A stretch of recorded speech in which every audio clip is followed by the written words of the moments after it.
Assalamu alaikum, io sono Karim di Radicati nella Scienza e ti do il benvenuto, caro spettatore, al primo episodio di questa serie di 30 video, appunto, di più di 30 video che vedremo. Saranno pubblicati un video al giorno da oggi in poi. Hai presente un albero? Un albero, per poter crescere in alto, deve avere delle radici ben radicate nel terreno. Senza queste radici non potrebbe crescere in alto. Infatti vediamo che se un albero non ha le radici ben piantate nel terreno e ben profonde nel terreno, arriva il vento, arriva la tempesta, anche lieve, la tempesta più lieve, che lo fa cadere giù.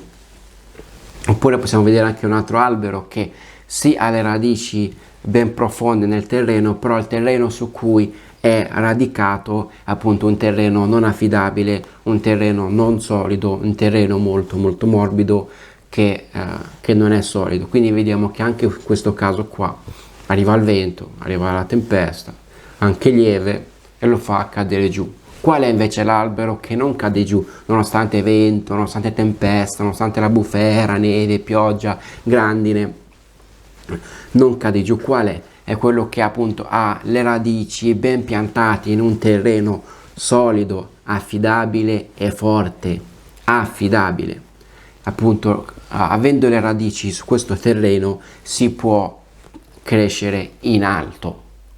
Appunto, quando la stessa cosa ci ispiriamo noi per costruire una casa. Se vogliamo costruire una casa, la costruiamo su un terreno solido, su un terreno forte. E se vogliamo far crescere la casa, farla crescere in alto, dobbiamo fare le radici ben profonde nel terreno. Si costruiscono prima le fondamenta, poi si costruisce la casa. Quindi la stessa cosa vogliamo fare noi, ma sull'aspetto della conoscenza, della scienza.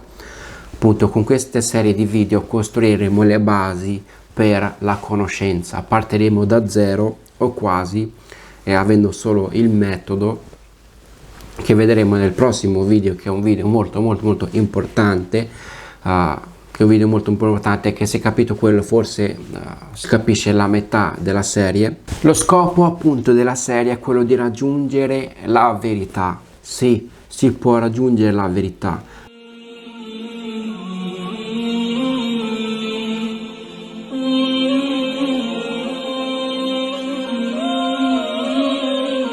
La verità non è, come dicono alcuni, che è una cosa relativa, che è una cosa a cui non si può arrivare. Tutti dicono che io ho la verità, ma poi nessuno ce l'ha. Non è così. Con un metodo, se si usa un metodo oggettivo, un metodo che è privo di errori logici, eccetera, si può arrivare alla verità. E scopriremo, vedremo che non è così difficile arrivare alla verità usando appunto la ragione, usando cose che tutti gli esseri umani hanno, a prescindere da dove vivono, nell'epoca in cui vivono.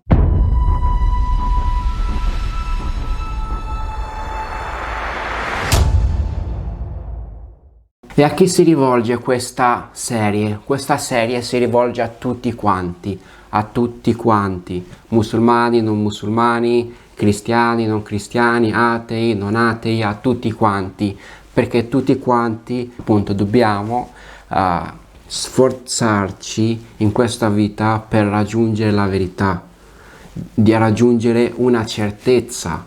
Molti vivono non avendo nessuna certezza se non quella di morire. Noi invece con questa serie di video appunto costruiremo una certezza, radicate appunto nella certezza. Uno potrebbe dire ma io sono un idraulico, che ne so io di scienza, di religione, di filosofia. No, perché appunto il raggiungere la verità, il cercare la verità è una cosa che dobbiamo fare tutti quanti, non solo un filosofo, uno scienziato o un religioso, ma tutti devono appunto sforzarsi per raggiungere la verità, per cercare la verità. Quindi questi video qua potete condividerli con tutti quanti appunto che sono interessati a raggiungere la verità. Nel prossimo video appunto vedremo il metodo Ma assalama.